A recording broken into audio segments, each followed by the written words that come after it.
Are lyrics poetry? Let's take another stab at this idea with my second song, Observation.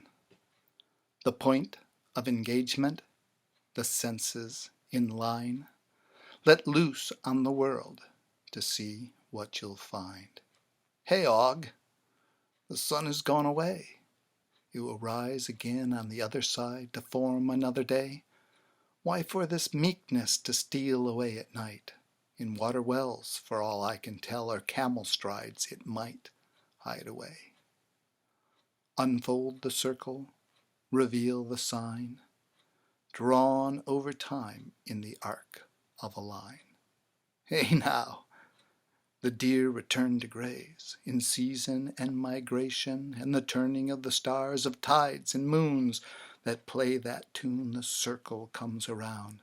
The light falls upon the stone with the wanderers returning homeward to rest their weary heads, to set aside their task as the bedtime stories read.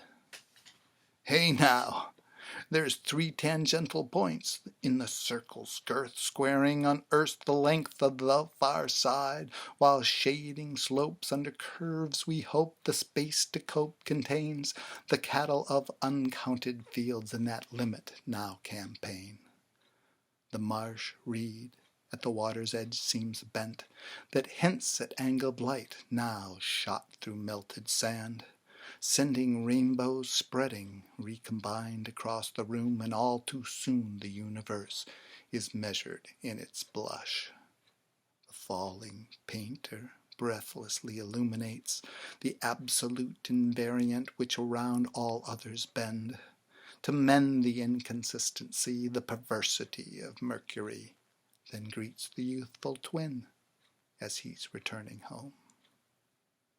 The lines around the bar, in iron filings drawn, the needle points out that star, the endless seas they sail upon. A coil of wire pulls the needle round to birth the age the bookbinder found. From plotted charts the maps were made, revealing lands as shorelines laid.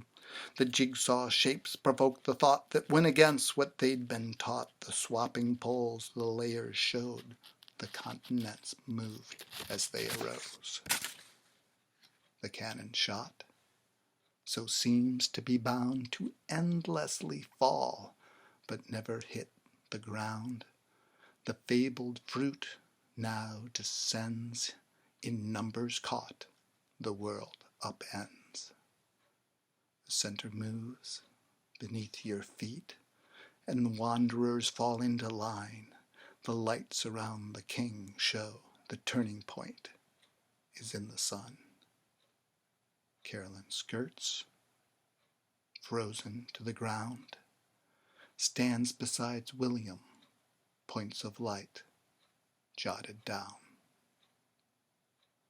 Vaulting ditches the beetle hunter goes, adds to his collection, and upon some reflection of maps of stone, of white cliffs and seashells on mountain tops, of pigeons bred, and all the books that he had read, slid open doors so long held fast that when he arrived on distant shores, mutable nature had its audience at last.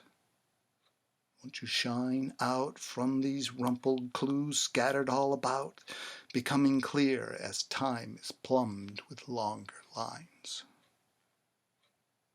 The lifting lid on the rising steam, a black cloud covers the town. As the miner cuts into the seam, the engine's pistons pound. No more than a drop of water, the monsters swim around. The wiggle of the pollen grains as smaller yet we go. The elements become more fundamental as raisin cakes fall to solar systems. The yellow pigments in painters swirls to horrifying figments. I am the destroyer of worlds. Easy now. Attach the wires, the twitch of the frog's legs. Mary writes her book. The grave robber's goods provide the peak of the machine within. We've cleaned out the pigeon shed. But the signal still remains, while down the road the answer is known, but the prize will not be claimed. The curving arc across the cloud chamber showed the math got the point before the man. Abomination can turn out to be true, and like all unrecognized truth, it had always been so.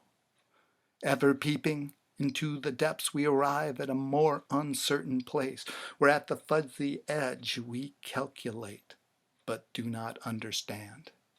And yet the abyss beckons still.